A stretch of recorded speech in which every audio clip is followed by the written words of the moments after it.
La construction de cette nouvelle usine, malgré les effets néfastes du Covid-19, illustre la grande capacité de résilience du peuple camerounais et sa détermination à poursuivre sans relâche son programme de développement économique et social sous le haut éclairage de son Excellence M. Paul Biya, Président de la République, chef de l'État. La construction de la nouvelle usine d'égrêlage de coton de Gouna portera à 10 le nombre total des usines d'égrêlage de la zone de coton. Cet important projet offrira de réelles opportunités tant pour la localité que pour les jeunes. En effet, cette installation industrielle créera autour d'elle de nombreux emplois pour nos jeunes. Autour de cette activité pourront aussi se développer de nombreux emplois indirects et plusieurs activités génératrices de revenus. Au plan urbain, s'ouvre une ère nouvelle pour la ville de Gouna, qui fait ainsi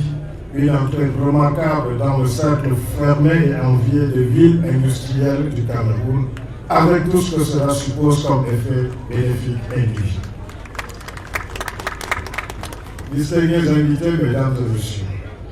cette cérémonie historique qui nous réunit aujourd'hui, au-delà de son caractère symbolique,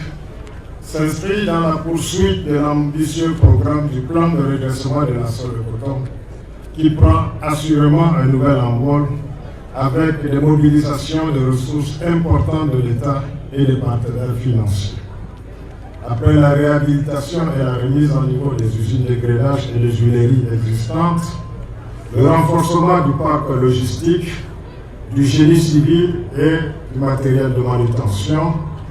voici donc venue l'étape de la construction de la nouvelle usine d'égrêlage sous la très haute impulsion du chef de l'État à travers un appui spécial d'un montant de 10,2 milliards de francs CFA. C'est le lieu et le moment d'adresser au nom des producteurs de coton mes vifs remerciements à tous nos partenaires financiers pour leur appui inestimable et de rendre un vibrant hommage au président de la République pour son humanisme à l'endroit des populations de la zone cotonnière et son engagement à traduire dans les faits la politique des grandes opportunités. Mesdames et messieurs, la nouvelle usine de Gouna qui verra le jour bientôt constituera un événement essentiel dans le processus de transformation structurelle de la zone de coton. Comme vous le savez, la relance de la filière dans le cadre du plan de redressement prévoit un objectif de production de 400 000 tonnes de coton-graine en 2025. Cette projection de production sera largement au-dessus des capacités réelles actuelles des usines d'égrêlage de la zone de coton, qui, faut-il encore le rappeler, se situe bon an mal an autour de 345 000 tonnes. Cette nouvelle usine vient donc à point nommé pour absorber une bonne partie du surplus, notamment celle des départements du Faro, de la Benue et du Mayoral. Les prochaines démarches porteront sur la deuxième usine d'égrêlage qui permettra de traiter plus de 400 000 tonnes de coton-graine avant l'installation des bulles. L'usine de Gouna occupera un espace de près de 20 hectares et comprendra des logements, des magasins et silos, des ateliers, des bureaux administratifs, des cases de passage, une infirmerie, une station de pompage, un local d'égrêlage, un réseau d'incendie, un pont bascule et plusieurs autres installations. Cette usine aura une capacité théorique de 45 000 tonnes par campagne, ce qui portera à près de 365 000 tonnes la capacité totale de production de la zone de coton, capacité de saturation. Il est à noter avec force que cette nouvelle infrastructure va créer de nouveaux emplois, près de 250 agents saisonniers composés de jeunes et de femmes. Elle sera également mise à profit pour impulser le développement économique et social de la localité, en valorisant les activités transversales comme le petit commerce et les projets bénéficiant des effets indirects de l'usine, et en facilitant la mise en place des infrastructures sociales comme les écoles, les centres de santé, les aires de sport et j'en passe. Distingués invités, mesdames et messieurs, les ambitions de l'État pour le développement du fleuron agro-industriel du Septentrion vont s'étendre à d'autres chantiers dans le cadre du plan de redressement. Il s'agira entre autres de la construction de la nouvelle huilerie de Gangéré dont les démarches de financement sont presque bouclées, du projet de construction des centrales solaires programmées en 3 phases,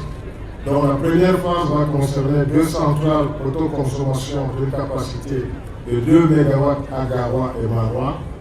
La deuxième phase sera l'objet d'installation de 3 centrales autoconsommation de 1,5 MW autour des 2 pôles de Garoua et Maroua.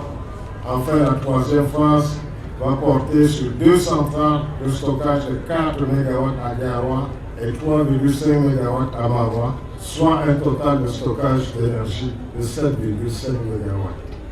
Vous avez compris donc la problématique de l'autonomie d'énergie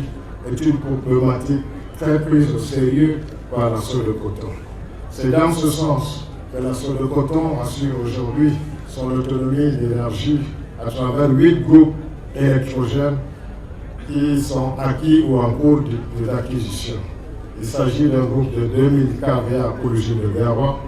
2 groupes de 1500 kVA pour les usines de Ngom Kaélé, un groupe de 2000 kVA pour l'huilerie de Maroua, 2 groupes électrogènes secours de 1250 kVA pour les usines de Tchativali et Touboro, un groupe électrogène conteneurisé de secours de 1500 kVA pour l'usine de Rodin. Distingués invités, mesdames et messieurs, la Sodecoton est également un acteur majeur de développement de la zone cotonnière, en ce sens qu'elle assure les missions de services publics à l'endroit des populations à travers un appui technique à la formation des agriculteurs, la production et la fourniture de semences sélectionnées de coton et de soja, l'approvisionnement des agriculteurs en facteurs de production tels que les intrants et équipements agricoles, la diversification des systèmes de culture, maïs, riz, pluvial et soja, contribuant ainsi à assurer la sécurité alimentaire, la collecte et l'égrainage du coton-grain, la trituration des graines oléagineuses en huile de table raffinée en aliments de bétail, la vente de la fibre et des produits issus de la trituration sur le marché local et de l'exportation, la professionnalisation des producteurs, la recherche agronomique, l'entretien des pistes rurales, l'appui à l'élevage, à la motorisation et à la mécanisation agricole, la gestion du crédit agricole au profit des producteurs, l'appui à l'élevage des exploitations cotonnières, la projection du fonds de roulement engrais de la filière cotonnière et la fixation du prix de succession des intrants agricoles aux producteurs. Cette liste est loin d'être exhaustive, mais vous convenez avec moi que ces missions de service public énumérées ci-dessus ont amené la Sodecoton non seulement à être un véritable vecteur de développement, mais pour la pérennisation de ces actions, à signer des conventions de financement avec plusieurs ministères, dont le ministère de l'Agriculture et du Développement rural, le ministère des Travaux publics, le ministère de l'Élevage, le ministère des Pêches et des Industries animales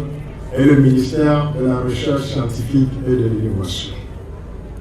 Distingués invités, mesdames et messieurs, en posant les jalons de ce jour, nous vous donnons rendez-vous dans un avenir proche pour inaugurer la mise en fonctionnement de cette usine d'égrainage de coton de Gouna. Par conséquent, j'invite l'équipe dirigeante de la Sodecoton à diligenter le processus de démarrage effectif des travaux de l'installation de cette usine qui, à mon humble souhait, devrait s'achever fin 2022.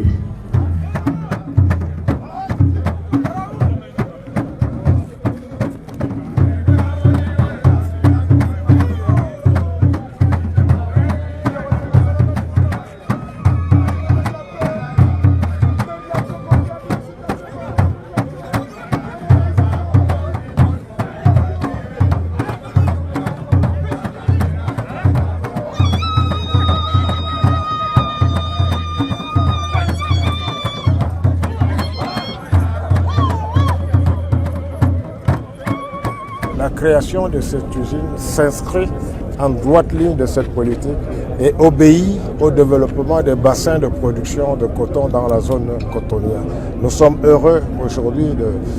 de mettre en place cette usine qui doit impérativement démarrer en 2022 et poursuivre avec la mise en place des autres usines, notamment dans la région de Maroua et dans d'autres bassins de production qui seront identifiés, de manière à ce qu'on sorte du cycle des mouilles de coton ou des pertes de coton ou de production de coton bas gamme qui sont synonymes de pertes financières énormes. Nous sommes heureux aujourd'hui de remercier le chef de l'État qui, par une allocation spéciale, a permis la mise en place de cette usine. C'est encore une marque de sollicitude particulière, non seulement aux cotonculteurs, mais aux populations des régions de l'Adamawa, du Nord et de l'extrême Nord en général. Nous lui disons une fois de plus merci.